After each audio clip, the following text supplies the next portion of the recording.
Yeah, good morning, everybody. Welcome back in my regular sections of English classes on Wednesday. My name will appear on your screen in a while, so without wasting time, we will introduce today's topic, and this is relevant, to the topic that we discussed and learned last Wednesday. It's on the board and right here on my screen too, okay? This is what we are going to do. It's relative clause, part B, part A, we discussed last week. And in today's relative clause, we will actually talk about the techniques of omission. How to omit some words, which are actually verbs and relative pronouns, to bring another level of variation, in using clauses. We're going to discuss on that part, and if we have extra time left, then I will introduce to you, other clauses which I have highlighted using the green color right over there, adjective clause, and not only clause, we will also try to learn adjective phrase. Along with that, adverbs, similar concept, clause and phrase, and then noun clause. So, functions. What are they, and how they are going to be helpful, in making our language a little garnished. If you want to fabricate your ideas and make sure you appeal your readers, stay with me not only in this class. Today, I'm going to teach figures of speech and rhetorics for grade 9 students, which I shall be doing at 11:15.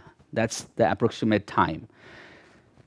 So we go to focus on this. A small recap, maybe in a minute, we will focus what we did last week. Last week, in the relative clause part A, I introduced you some concept of defining and non-defining relative clauses, the use of comma and without comma. Along with that, we also briefed in the relative clause, there is main clause and the subordinate clause. Today, we are going to explore more about those subordinate clauses, in the names of these four things that I have highlighted right here. And some of the important things, again, it's a recall. When you're doing relative clause, relative pronouns becomes very important. This is what we discussed last time. And when you are doing relative pronouns, I emphasize on the idea of using the concept of antecedent, if you remember. That actually tells you, how to choose and supply the correct form of verbs in relative clauses. Now we will proceed. Before we start, let us read some of the examples of relative clauses, in sayings from famous people. I have listed four of them: Albert Einstein, Jane Austen, Soren Kierkegaard, and Irma Bombeck. You must have known, these people. Of course, you know Albert Einstein's. Jane Austen, is one of the classical, novel writers. I prefer her writing, The Pride and Prejudice. If you want to read, it brings you the contextual ideas. So here are four. Let's read only two sentences. He who can no longer pause to wonder and stand wrapped in awe is as good as dead. This is one example of the relative clause, If you don't know the meaning of the word, so wrapped in awe, the phrase, wrapped is like getting engrossed. Awe is happiness, the extreme form of. Next one is, those who do not complain are never pitied. So start complaining, if you want to feel good and if you want to keep on growing. The others you can read. Examples I brought, of relative clauses, how they can keep on, coming in our context of studies. The next page will take you closer to a few other examples, I have highlighted in various colors. Two sentences are given separately, and right after that, immediately, those two sentences are merged by using one relative pronoun, forming relative clauses. So let's read few numbers. I'll skip the first one. Rather, I'll choose second, which and that for things. I don't like stories, first sentence. They have unhappy endings. Now, when you're combining stories and the second sentence with the first, obviously, last time I told you common element, and the common elements here are stories and they. So the formation, I don't like the stories that have unhappy endings. A relative clause is formed. Okay, go with the next example. I'll choose whose. Whose, okay, for he's, her, or their, and possibly we talk about this word, we use this word for possessions and belongings. We saw some people. Second sentence, their car had broken down, and now when I put these two into one, it reads, we saw some people whose car had broken down. So you have got examples discussed here. The last example talks about place, okay, and that is actually, okay, signifies the ideas of adverb. Now, how adverb, why noun, okay, when to use adjective, we will be discussing, okay, after I introduce the examples to you.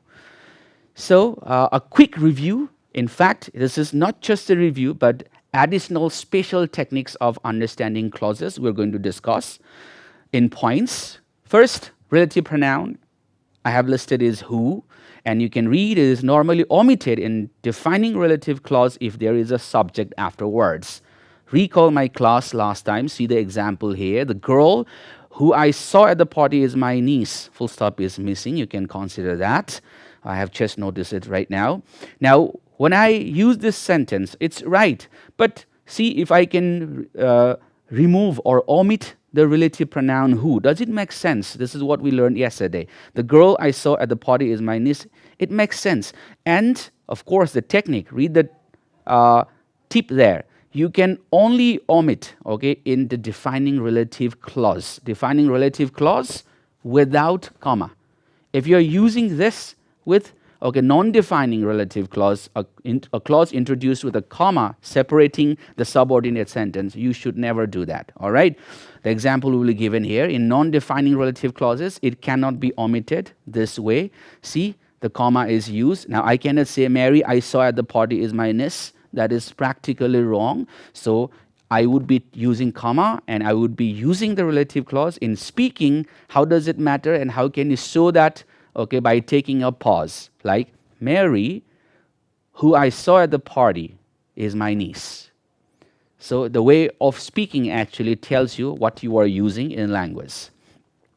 Similarly, okay, when there isn't a subject afterwards, or if it is a non-defining relative clause, we can omit. See the techniques, okay? If there is a lexical verb, now this is something special, so I would highlight here for all of you how to use present participles, okay, in relative clause formations, which are actually the verb 4 formats. See examples, okay, it will give you very clear idea. The girl who read the story is my cousin. When I'm using the expression who read, okay, with its antecedent, whose antecedents, and that is the girl. So the focus is here. It's the main verb function that I'm using, all right? It's a lexical verb which has got different forms. So that can be used, okay, by omitting the relative pronoun who after being changed, okay, it in its verb 4 format. See, how does the sentence occur then? Okay, I will just remove that and probably I will give you the new sentence. The girl reading the story is my cousin. Now, this way, we apply the use of present participles, okay, in our clause formation. And that is one way of, okay, bringing variation into our writing. But remember, okay, where can you do this?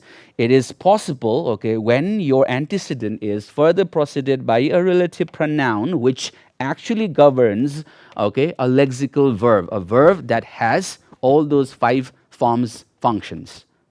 Otherwise, you should not be trying it. Let's study a few more examples. Okay, here I have highlighted now adjective clause and adjective phrase to make you understand about the variation that I have been talking. Both adjective phrase and adjective clause. If you don't understand what are they, I will keep on explaining, do not worry. Perform the role of an adjective. So if you remember the parts of speech, 8 parts of speech from grammar, of course you do.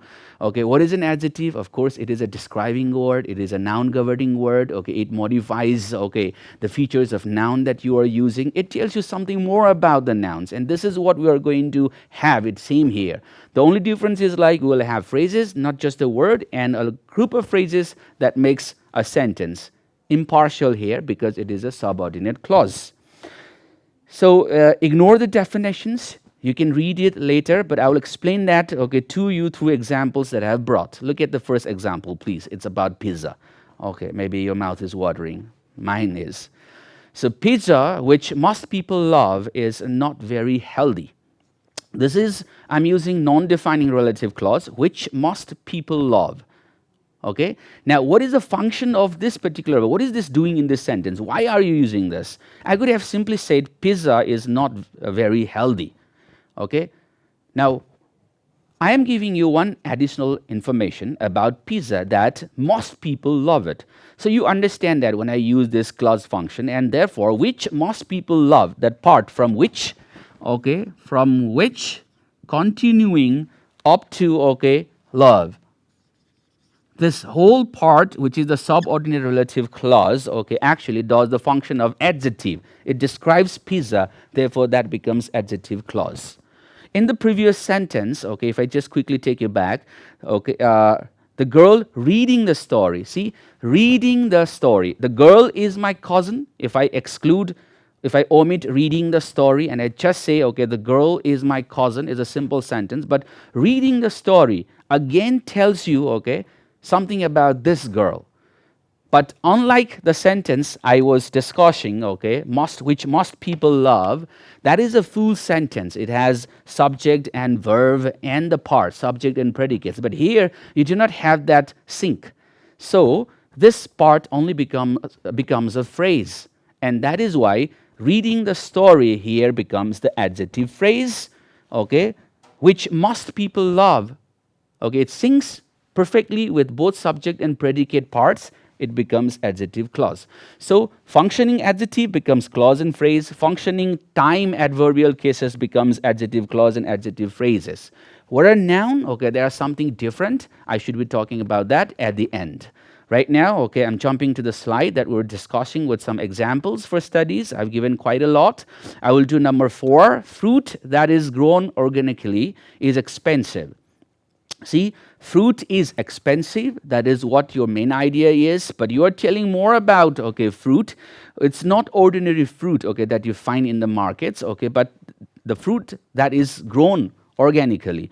So that is grown organically again becomes a clause, and it defines fruits, and therefore it becomes adjective clause. All right. Or if I want to make it into phrase, how can I try this? Okay, fruit, I will use comma, grown organically. See, I will just exclude, okay? We're talking about a spatial technique here. Spatial technique of understanding clause further is the idea of omitting some possible words. All right, deleting some possible words. And I have just deleted 2 words, that is. So that becomes fruit, comma, grown organically is expensive. So when I just use grown organically, it's not the whole sentence, it's a part. Therefore, it again becomes adjective phrase. So that is how we can distinguish what is clause and what is phrase, okay, though they both are adjectives, functioning adjectives, of course. Now you will see similar examples, okay. You can read, you can learn, and you can check how the subordinate relative clause is functioning as adjectives in other sentences. For your efforts, okay, I brought more in the list. You can see phrase and clause differences again. The dark-jacketed woman next to her is a servant. Now, these are phrases. The previous ones, I have introduced clauses. This one, okay, on the screen, if you can see, just take your time. Okay, I will take my moment, quickly see how phrases are used and what are those phrases describing a particular noun. In the first sentence, woman is a noun, and it is described by the word the dark-jacketed. In the second sentence, again, the term, see, something explained to you. The term dark-jacketed acts like an adjective and describes the noun woman. All right, let's think about the example again with one small change. Now, this is again another technique that we are applying. The dark-jacketed woman who is next to her is a servant. So see how we can add words, how we can delete words, and how we can keep on making, okay, changes, okay, in our writing, in our understanding, in our, okay, way of expressing our thoughts to people who are listening to us. The last information I'm reading from the screen, the adjective clause is okay, who is next to her as a servant. The words who is okay do not appear. And that is how okay I can simply understand right on the top, the first sentence, the dark jacketed woman okay next to her is a servant. A special technique of using okay participles. Now here another okay significant change. The dark jacketed or like okay the burnt woman, the hospitalized woman. When I'm using okay words like this, previously I taught you about the use of present participle. Now here okay something related to it okay I have just brought you the new concept of using past participles. All right. Now, what are past participles? Past participles are verb 3 structures. So, when you understand, when you comprehend the techniques, you will be able to furnish your language, and then you are able to gain the recognition. And when you will show your writing to someone, of course, they will say to you, okay, wow, how beautifully you have written, how beautifully you have expressed your ideas. Now check with more examples of adverb clauses. Okay, I should not be going in detail on this because right now it is a little complicated, but many of you there might know things on your own. So here is simply one exercise or one example we should discuss on understanding adverb clause. And maybe I can relate that idea with adjectives too. Jennifer scrubbed the bathtub until her arms ached. Now, the clause that I have introduced here is until her arms ached. This until, okay, is another conjunction which is not the concept of relative clauses. All right? Because in relative clauses, we learn relative pronouns who, when, where, whose, whom, that, which. But this is now until, okay, this is something different. And now it talks about, okay, the action being performed. Like, how did Jennifer scrub the bathtub? How did she scrub it? So it modifies the action of the verb, hence it becomes adverb, just like when I say she sings melodiously. Melodiously actually modifies the action of the verb sings, and therefore it becomes adverb. And if you apply the same understanding, okay, until her arms act actually modifies the action of the verb scrubbed in this sentence, and therefore it becomes adverb. And because it is a clause, okay, it has subject and verb, and there is subject and predicate function. Okay, so we can consider it to be adjective clause. Now, if you remove this subject predicate part, then it becomes adjective phrase again. See one more example, okay, the last one I will read.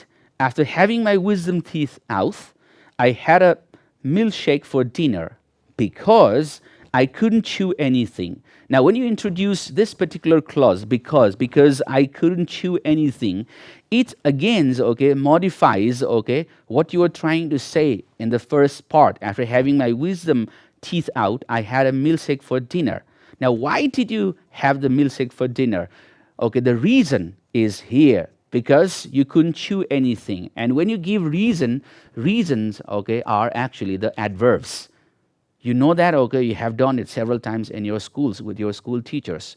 So whenever you function, okay, parts of speech, you always have to consider the ideas, okay, which you can bring from what you have learned in your previous grades. How have you understood the functions of vocabularies in English grammar? The 8 parts of speech, and among them, 4 are always, okay, important. It's not that the other 4s are not important, but most of the people, they have to really get focused in using nouns, verbs, adverbs, and adjectives. So basically, we get confused, okay, if you fail to read these things. Prepositions and conjunctions, okay, they come and go. They come and go, okay, while we keep on using them, and contextually, okay, we understand them. But these are something extra. And I recommend you people to start paying attention, okay, on these 4 parts of speech in your learning upgrades. Who, okay, now we'll just go for studying who one more time, maybe something that we have yet not understood. Let's see how we unwrap and understand who further. If the verb afterwards is a modal, now we're talking about a modal auxiliary verbs. Okay, I will just remove a few informations from the board. Don't forget participles. In one of the examples, when I taught you about present participles, I talk about the lexical verb, if you remember, right? The verbs that can be applied into 5 forms. The read was example, and I put it into reading. Now, what if there is modal auxiliary verbs? Like example, you will get it here. The modals with the auxiliary functions. The girl who is sitting, not like who sat. In the previous example, we say like the girl who read, and then the read becomes reading. But here it's not who sat. It is or who sits. It is who is sitting. The verb is followed by to plus be verb. Now we're talking about to plus be verb or simply be verb. All right. The girl who is sitting next to John arrived late. In such a case, can we omit who is and say like the girl sitting next to John arrived late? See here, if it is possible. If the verb afterwards is modal, we cannot do it this way. Then how can you do it? Like how to understand, the concept of modals then. Let's explore that one more time.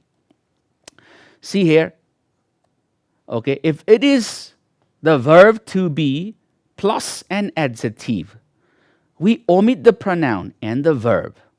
Now, this is possible, but when you do that, there's a special technique of, changing the position of some words. Like here in the sentence, how can I do it? The girl who is tall, the to be verb is followed by adjective. In the previous example, to be verb is followed by, a verb. Like who is sitting, but here who is tall, adjective function. So in such a case, I can replace the relative pronoun who, and I can replace the to be verb, which is. But when I do that, what should I do? I will simply, bring the adjective tall before the noun, because an adjective is always, used before a noun. If you're using a noun there, that is a regular occurrence in grammar. So when I put that thing, how does the sentence look like? The sentence becomes simple with a new variation that we have brought. The tall girl is my cousin. That is another way of, understanding sentence variation. Now, if you prefer this one, this is what we have been writing actually. The tall girl is my cousin. This is what we have been doing since small grades. But now, we can and we have understood that such simple sentences can also be, transformed into larger sentences with clause function for bringing variation in our writings. With that, we'll move on to the next example. This is point 5 for who. Lots of ideas for who. If the verb afterwards is to have. Now see, there was to be verb, state verb. Now we have got to and have verb. So what should we do for to and have verbs? Let's read it here. If we have to and have verb, then we introduce one new concept, and that is prepositions. The concept is, prep, or I call them prepositions. In fact, we all call them prepositions. How does it happen? See here, the man who has, who and has, it's have verb. We will regard, here cancellation, to be, and now we're using have verb. So with have, when you are using, adjective, now again, see, there is dark hair plus adjective, and of course, adjective functions with a noun in grammar if you want to know, Now, when I use such a technique, can I bring a change? Can I delete, can I omit the relative pronoun and the verb? Yes, I can. But with that, I have to introduce some prepositions. And here we are using with. So if I remove that part and add with, and that makes sense again, the man with dark hair is my brother. Full stop is missing again. So here again, with dark hair becomes adjective phrase. Right? So see, they keep on revolving around everything, all the techniques. They keep on revolving around, and you have to pay attention right there. Once you know, it's done. We got now whom. So Regarding whom, information is displayed on your screen. Now you can also read rather than me. It is normally omitted in defining relative clause because there is always a subject afterwards. Remember, it is more colloquial. This is a kind of a recap. I have already taught you this. This is an example, the girl whom I saw. Do you remember something that I've taught you last time? Okay, if you are using relative clause, a relative pronoun, who can become whom, and then you have subject plus verb structure. Just like this one. The girl whom I saw at the party is my niece. In such a case, we can omit the relative word and then make a sentence just like this. The girl I saw at the party is my niece. But remember, if there is a preposition before the pronoun, okay, you really cannot do that. But that can be again transferred into another idea, which I will show you here on the screen. Please focus. Okay, shift your concern and focus on the screen. See the example here. In the first example, on the top, the girl whom. I am not using any preposition. So I can do that. I can bring that change. I can just delete that word and make a sentence without a relative clause. But yet, it is a relative clause. It's removed. It's hiding. It was not necessary. So to make it more colloquial and practical in use, I have deleted. But in the last example that you will see, the girl to whom I was talking is my friend. Okay, here, I simply cannot remove that. But if I want to remove it, I have to bring certain, okay, changes. We will discuss about that. Okay, in the next slide. So in non-defining relative clause, it cannot be omitted this way or any others ever. But how to make changes when you introduce prepositions, here is something that we are going to learn. Okay, now that was an example, of course. It says, okay, you cannot do it in any possible ways. Now see the example of which. It is normally omitted in defining relative clause if there is a subject afterwards. Keep on understanding relative defining and relative non-defining clauses. If some of you are having trouble right now, I would recommend you to watch my previous class, which I took on last Wednesday. That's available. The recordings are there. Once you go with that part A, and if you check this recording one more time, you will have the overall idea. We will squeeze them into one big part from two separate halves. So the book which I bought yesterday is good. Now, can you remove that? Yes, you can do it because you are using defining relative clauses. So it becomes, the book I bought yesterday is good. If there is a preposition, it cannot be omitted like we discussed. The book for which I was looking is hers. But, just a moment ago, I told you, sometimes, a skill can definitely help you. And here, we can use that skill by introducing another suitable preposition. See, the book which I was looking for is hers. A quick change in the sentence, and then I can remove which, and that becomes the book I was looking for is hers. There are many, many more examples of which you can see. I will play it for you, and you can pause the recording, you can read the sentences, and even you can try to be like me, explain it for yourself, explain it for some of your friends if you are learning together. And that's how, you are going to make sure you complete the task of learning relative clauses. I will keep on showing you the slides. The time has already run out. Here are more examples on where. It will just take less than 30 seconds to wrap up the class. This is for your help, a lot of sentences. And if they are not enough, you can even check them in Google and also learn few of the classes from YouTube, of course. Lots of ideas are flowing. And since we are not going to revive this particular chapter in my next class, if you are taking, here's a help. Noun clause, last examples. I could not explain that today for you, but sometimes, it's good if you can do it on your own. Study the noun clause, and probably in my next class, I can resume from here and continue with the other interesting parts of language learning. Don't forget to watch the next class that I'm going to take at 11:15. It's related. Thank you very much. Goodbye.